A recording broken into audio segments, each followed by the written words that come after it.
Hey everybody, how's it going? I hope you all are doing well. Today I'm going to show you a really great move called the Benzais Spin Out Production.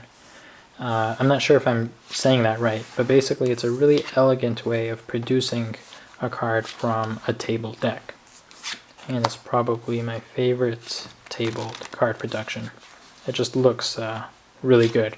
And when done right, it should look like you're just separating the pack into two parts and a card is shooting out from the middle. Now what's actually happening is the cards are being shot off the top of the deck.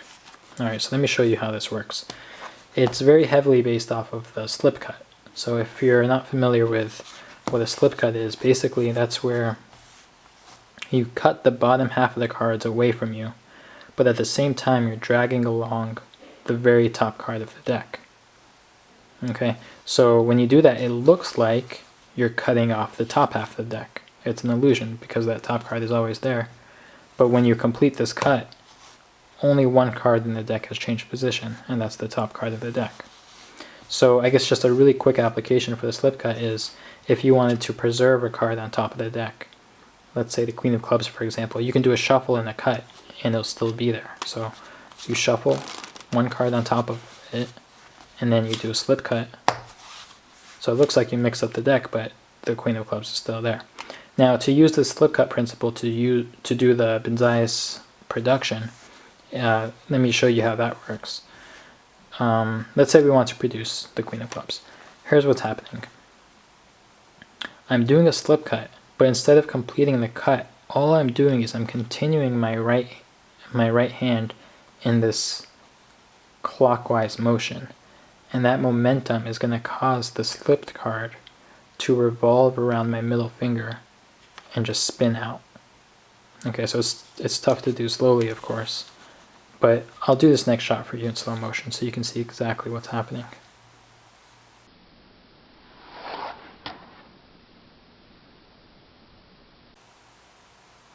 Alright, so there's really not much to it. It's all in the motion of your right hand. Okay, so when you do the slip cut, there's naturally going to be a break between that slipped card and the rest of the packet. Okay, so that that creates enough room for an air gap to be formed.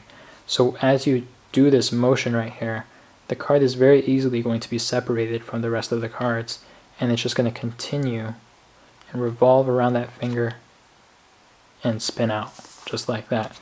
Now some people, they will use their first finger to kind of help push that card out. It's not necessary. I mean, you can experiment with both ways. I usually don't do much with my first finger at all. I just let the momentum of my hand make that card fly out. But I guess you can make the card spin a bit faster if you actually push with your first finger as well. So you can try that. And then some other people, what they'll do is they'll move both hands out like this, kind of like that. Or you can just move only your right hand. That's it's a stylistic choice. It's completely up to you again. So that's the Benzais Spin Out production. I would just practice doing slip cuts first. Don't even worry about the production because you want to be able to do slip cuts well enough so that it's not easy to detect that card is being slipped, right? So when you do the production, it looks like that card is really coming from the middle and not the top. You need to be able to do a quick and smooth slip cut. And then after you're good at the slip, then practice the flicking motion. Alright? So that's the Benzais Spin Out production. And I will see you guys next time. Bye.